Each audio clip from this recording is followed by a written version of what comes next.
Assalamualaikum warahmatullahi wabarakatuh. Selamat siang semuanya. Salam, Om Swastiastu, Namo Buddhaya, salam kebajikan. Kali ini kita dari kelompok agama dan teknologi akan berdiskusi mengenai pendapat kita masing-masing nih teman-teman, mengenai perbandingan agama dan teknologi. Jadi akan banyak pendapat dari teman-teman kita juga nih. Nah, dari kelompok ini ada rekan saya Rehan Hasil Zaki, ada Muhammad Wildan Fadila, ada Janwar Putra Hidayat, dan Rifki Muhammad. Halo, Mungkin halo. untuk mempersingkat waktunya, langsung saja mungkin dari pendapat pertama nih yang akan mengajukan pendapatnya mengenai agama dan teknologi. Kepada Rifki Muhammad, saya persilakan. Baik, terima kasih ya Bimanyu atas kesempatannya. Di sini saya ingin membahas tentang seorang yang ingin membuat agama baru dengan menuhankan kecerdasan buatan, yang menjadikan kecerdasan buatan tersebut di atas segalanya. Itu dari Anthony Lewandowski, mantan peneliti di Google. Ia membuat kelompok itu yang bernama Why of the Future. Misi kelompok ini adalah mengembangkan dan merealisasikan ketuhanan berdasarkan cerdasan buatan. Ia telah menciptakan gerakan religius berdasarkan kecerdasan buatan. Dan baru ketimbang mengembangkan kepercayaan yang sudah ada. Pada akhirnya, agamalah yang dipaksa untuk mengikuti perkembangan teknologi agar lebih relevan serta yang menyebabkan keabadian digital. Namun, bagi orang transhumanis, agama dan sains berkumpul secara konspektual dalam suatu keunikan, sebab Tuhan yang berbasis pada kecerdasan buatan tersebut cenderung lebih rasional dan lebih menarik daripada konsep saat ini. Itu mungkin pendapat saya seperti itu. Mungkin sedikit pesan, agama dan keyakinan iman tidak perlu dipertentangkan dalam perkembangan ilmu, pengetahuan, dan teknologi ini. Sebab manusia beragama dan manusia pengetahuan dan teknologi adalah makhluk yang sama sebagai ciptaan Tuhan. Penghuni alam semesta ini, serta keyakinan iman seharusnya memberi pencerahan bagi pengembangan ilmu pengetahuan dan teknologi, agar manusia tetap menyadari keterbatasannya. Mungkin pendapat selanjutnya bisa dilanjutkan oleh rekan saya, Abimanyu Lutfi. Terima kasih Rifki Muhammad atas kesempatan yang telah diberikan kepada saya. Oke teman-teman semua, mungkin saya akan berbicara sedikit mengenai perbandingan agama dan teknologi. Jadi mungkin lebih ke canggihan mana sih agama dan teknologi itu. Teman-teman semuanya, ketika kita berbicara mengenai agama, sekarang ini kan fatalnya adalah ketika kita berbicara masalah agama, orang itu berpendapat bahwa ketika lu membicarakan sebuah agama, artinya ya kita membicarakan sebuah kehidupan perakhiratan atau kehidupan tentang akhirat gitu. Padahal agama itu sendiri mengatur segala kehidupan kita di dunia ini gitu. Jadi agama itu mengatur dari mulai teknologi sampai kehidupan kita setelah kematian gitu. Jadi setelah kematian kita akan kemana itu agama itu sudah mengatur gitu. Jadi ketika kita membicarakan sebuah agama, agama juga membahas beberapa tentang sains dan teknologi kan teman-teman. Tetapi kita tidak bisa mengatakan bahwa agama adalah bersifat ilmiah. Di sini saya akan membahas ada beberapa hal yang telah dibuktikan oleh agama. Nah, tetapi pembuktian ilmiahnya baru sekarang-sekarang ini, baru saat-saat ini atau zaman-zaman saat ini. Artinya menurut saya ini agama jauh lebih canggih daripada sebuah teknologi. Contohnya seperti ini, dalam bidang astronomi teman-teman, terdapat sebuah kumpulan ilmuwan yang menjelaskan bahwa jagat raya kita ini, alam semesta ini, eh, mereka menyebutnya biasanya dengan teori Big Bang ya. Para ilmuwan itu mengatakan bahwa awalnya ada satu nebula, lalu terjadi pemisahan sekunder kan, menjadi sebuah galaksi, bintang-bintang, planet, dan bumi tempat kita tinggal saat ini.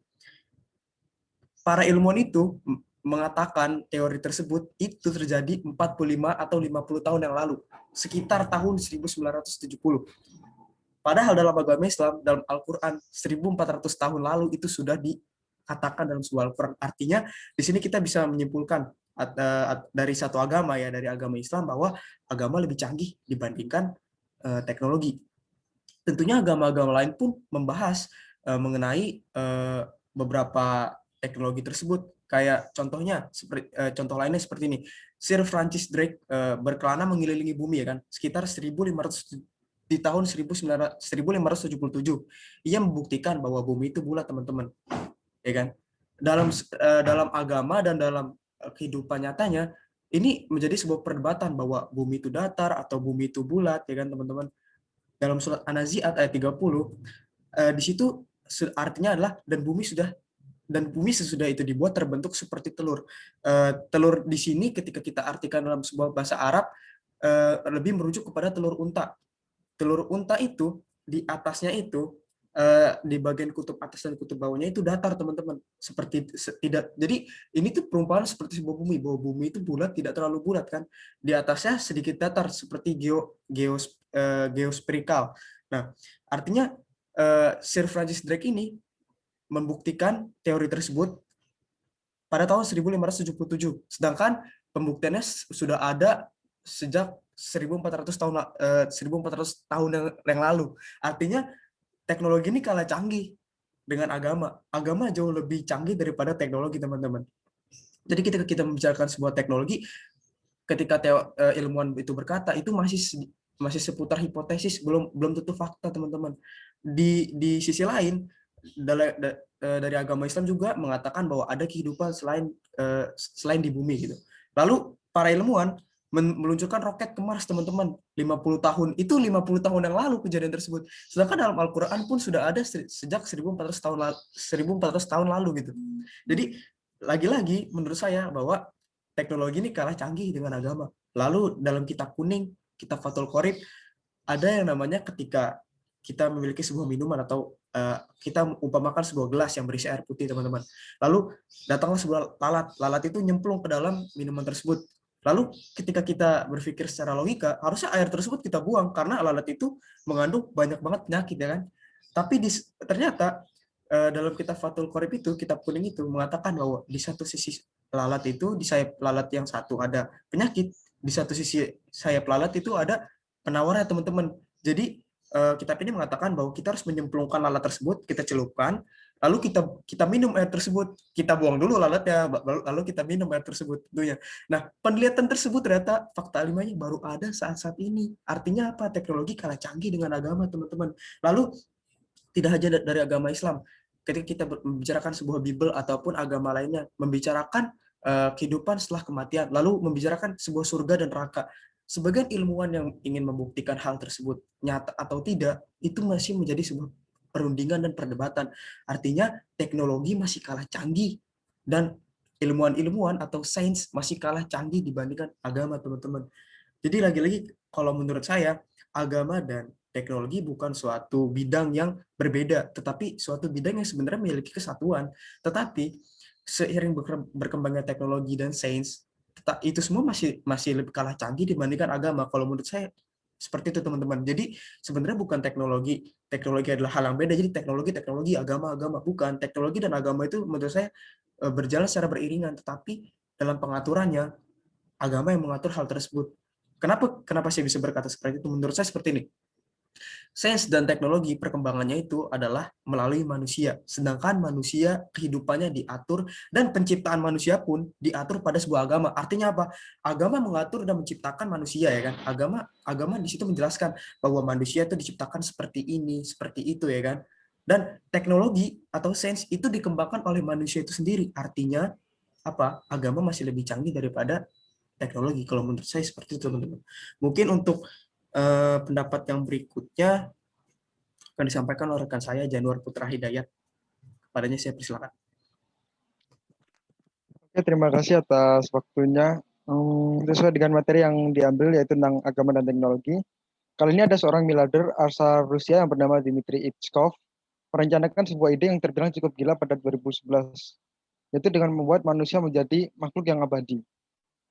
Udah dipikir secara logika, tentu saja hal ini sangatlah mustahil, karena pada dasarnya setiap makhluk hidup itu, termasuk manusia, memiliki organ tubuh yang dapat berhenti bekerja sewaktu-waktu atau bisa dibilang mati.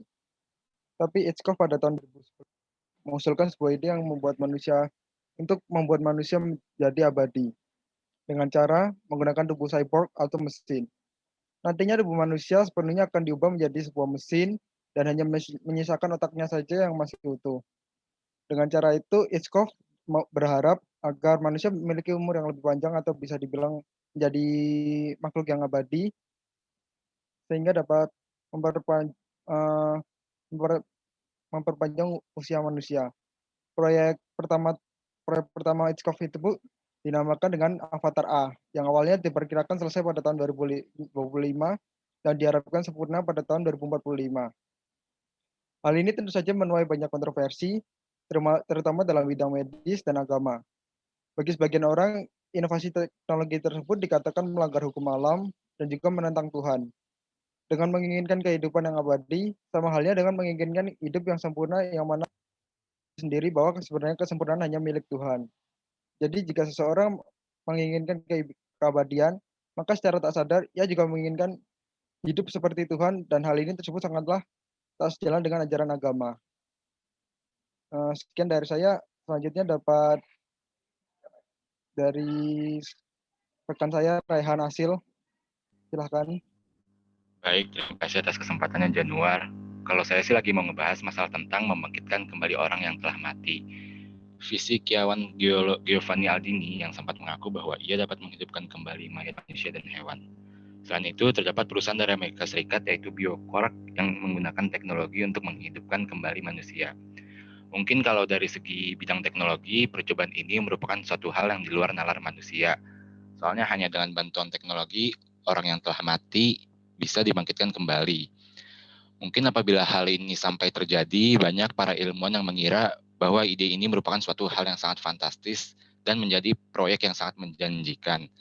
Tetapi kalau dari segi agama, menurut saya pribadi ini lebih ke arah menentang kuasa Tuhan. Dan kalau dipikir secara agama pun, hal ini dianggap tidak logis dan menyimpang dari ajaran agama. Karena yang bisa membangkitkan manusia hanya Tuhan. Sama halnya seperti di Al-Quran, bahwa manusia akan dibangkitkan kembali dan dikumpulkan di alam mahsyar. Dan saya rasa apabila hal ini sampai benar-benar terjadi, banyak para pemimpin agama yang sangat menentang dan tidak setuju apabila benar terjadinya hal seperti itu. Baik, sekian dari saya. Untuk selanjutnya akan disampaikan oleh rekan saya, Wildan. Ya, terima kasih atas waktunya, Raihan. Di sini saya mau bahas tentang cloning. Mungkin teman-teman di sini udah pada tahu kalau cloning itu sempat terjadi kepada hewan kan. Nah, ternyata organisasi di balik cloning tersebut itu adalah Roslin Institute di Edinburgh pada bulan Februari tanggal 23 1997. Mereka berhasil mengcloning sebuah hewan mamalia yaitu seekor domba yang kalau tidak salah domba tersebut dinamakan domba Dolly. Nah, hal ini membuktikan bahwa dampak globalisasi itu sangat berpengaruh terhadap kehidupan sekitar kita. Banyak informasi yang masuk memungkinkan dampak yang dibawa oleh kemajuan teknologi tersebut berupa dampak yang negatif. Nah, peran agama di sini menjadi sangat penting, bukan? Sebagai pedoman kehidupan, pengatur sikap, serta tingkah laku. Berdasarkan keputusan fatwa Musyawarah Nasional 6 Majelis Ulama Indonesia juga disebutkan bahwa secara umum cloning terhadap tumbuh-tumbuhan dan hewan akan membawa kemanfaatan dan kemaslahatan kepada umat manusia. Namun kalau ini diterapkan ke manusia secara utuh akan menimbulkan berbagai dampak negatif. Salah satunya adalah institusi perkawinan yang telah disyariatkan sebagai media berketurunan secara sah menjadi tidak diperlukan lagi karena proses reproduksi dapat dilakukan tanpa melakukan hubungan seksual. Lalu ada yang kedua itu lembaga keluarga yang dibangun melalui perkawinan tentunya itu akan menjadi hancur. Lalu yang ketiga dan pada gilirannya akan terjadi pula kehancuran moral atau akhlak, budaya, hukum dan syariah Islam lainnya. Lalu yang terakhir ini ada tidak akan ada lagi rasa saling mencintai dan saling memerlukan antara laki-laki dan perempuan. Di sini kita bisa simpulkan bahwa kalau dari cloning itu sendiri memang dari sudut pandang agama Islam untuk tumbuhan dan hewan mungkin akan membawa banyak manfaat dan juga dampak-dampak positif yang dapat membantu manusia dalam melakukan hal-hal sehari-hari. Namun kalau ini dilakukan pada manusia secara utuh mungkin akan terjadi ya itu tadi yang saya sebutkan tadi. Mungkin itu saja dari saya. Terima kasih. Mungkin untuk selanjutnya akan disampaikan oleh saudara Rifki. Mungkin Rifki ada yang mau ditambahkan atau cukup? Sudah. Teman-teman semuanya, Lagi-lagi saya ingin menambahkan sedikit terkait agama dan teknologi ini, teman-teman. Lagi-lagi teknologi, kita tahu teknologi itu semakin semakin beriringan zaman, semakin berkembang dan terus berkembang. Namun di balik itu semua, kita juga punya yang namanya agama. Agama ini adalah pedoman kita dalam menjalani kehidupan sehari-hari, teman-teman. Saya bisa menyimpulkan dari pendapat teman-teman saya, dari mulai Januar, Rayhan, Rifki, Wildan, dari beberapa pendapat mereka yang bahas tentang teknologi, banyak saat ini manusia yang menuhankan bukan menuhankan, teknologi tersebut dijadikan sebuah inovasi baru, dan inovasi tersebut melanggar kodratnya manusia yang ada sesungguhnya gitu. Jadi manusia itu pada dasarnya adalah mereka menjalankan kehidupan dan akan mati, teman-teman. Nah, setelah mati ini sebenarnya agama kita masing-masing ini mempunyai eh, mempunyai ajaran bahwa kita akan kemana setelah kita mati, setelah kemana setelah kita kematian. Tetapi yang saya ingin tanamkan kembali, apakah para peneliti atau ilmuwan-ilmuwan saat ini bisa membuktikan hal tersebut? Contohnya saja seperti ini, surga dan neraka pun para ilmuwan dan peneliti itu belum tentu bisa membuktikan hal tersebut. Karena apa? Karena mereka belum mampu sampai ke tingkat tersebut, teman-teman. Hanya agama lah yang membuktikan hal-hal tersebut. Seperti contohnya Raihan tadi, ia membahas tentang immortal, teman-teman, atau kehidupan setelah mereka mati, lalu mereka bisa hidup kembali, teman-teman. Itu adalah salah satu ilmu yang sangat membahayakan dan menyalahi kodrat manusia sesungguhnya, teman-teman. Ketika manusia sudah meninggal atau sudah mati, seharusnya memang sepantasnya seperti itu. Jika kita ingin buat suatu inovasi baru menghidupkan manusia, artinya kita menjadikan diri kita seperti Tuhan, selayaknya seperti Tuhan. Padahal Tuhanlah yang memberikan kita kehidupan. Saya mengambil sedikit kata-kata Albert Einstein, bahwa teknologi tanpa agama itu akan buta, teman-teman. Jadi lagi-lagi sering berkembangnya teknologi, kita juga harus melihat faktor dari segi agamanya, teman-teman. Ketika kita ingin melancarkan atau melaksanakan ilmu yang kita miliki, namanya manusia sering berkembangnya zaman selalu menuntut ilmu dan selalu memiliki ilmu-ilmu baru. Tetapi seiring berkembangnya teknologi, lagi-lagi kita harus lihat dari sisi agamanya, teman-teman. Oke, mungkin dari rekan saya ada yang ingin tambahkan dari Januar, Muhammad Wildan, Rehan Zaki, gimana? Cukup, Bi. Sudah cukup. Oke, terima kasih teman-teman bagi yang sudah menonton. Untuk teman-teman semuanya, pesan terpenting, jangan pernah menilai pendapat kita ini adalah pendapat yang lebih baik. Teman-teman bisa mungkin bisa baca artikel terlebih dahulu atau membaca dari berbagai referensi, karena belum tentu yang kita katakan ini adalah sebuah fakta dan sebuah kebenaran. Lagi-lagi bisa teman-teman buktikan sendiri atau teman-teman bisa membaca terlebih dahulu lalu menonton video tersebut. Jadi tidak ada kesalahpahaman. Mungkin itu saja, teman-teman. Terima kasih bagi sudah menonton. Jangan lupa like, comment, dan subscribe ya, teman-teman.